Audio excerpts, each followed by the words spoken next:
Hello guys, একটি দুঃখের video নিয়ে হাজির গেলাম। সবাই লাইভটি শেয়ার করুন।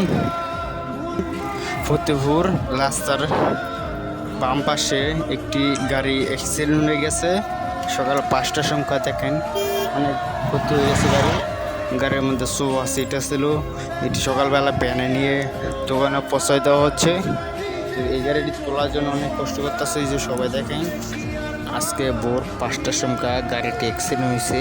একটি বড় ট্রাক এসে গাড়িটি বালু দিয়ে পালাই চলে গেল। তো পুলিশের কাছে যোগাযোগ করা হলো। পুলিশে তার নাম্বার নিয়ে তাদেরকে পোস্ট করা হচ্ছে। তো জলদি তাকে অ্যারেস্ট করা হবে। দেখছেন কত নামার মধ্যে গাড়িটি পড়ে গেছে। প্রায় 15-20-25 ফুট হবে নিচে, 25 ফুট নিচে পড়ে গেছে গাড়িটি। ঢাকার গাড়িটি ঢাকা থেকে সোফা সিট ও ডাইনিং টেবিল অনেক দামি দামি মাল আনা হয়েছিল। ডিজেলের কোম্পানিগঞ্জ যেতে পারে নাই, তাই জন্য এখানেই গাড়িটি অ্যাক্সিডেন্ট হয়ে গেল। দেখেন কেমনে ভেঙে পড়ে গেল গাড়িটি। এখানে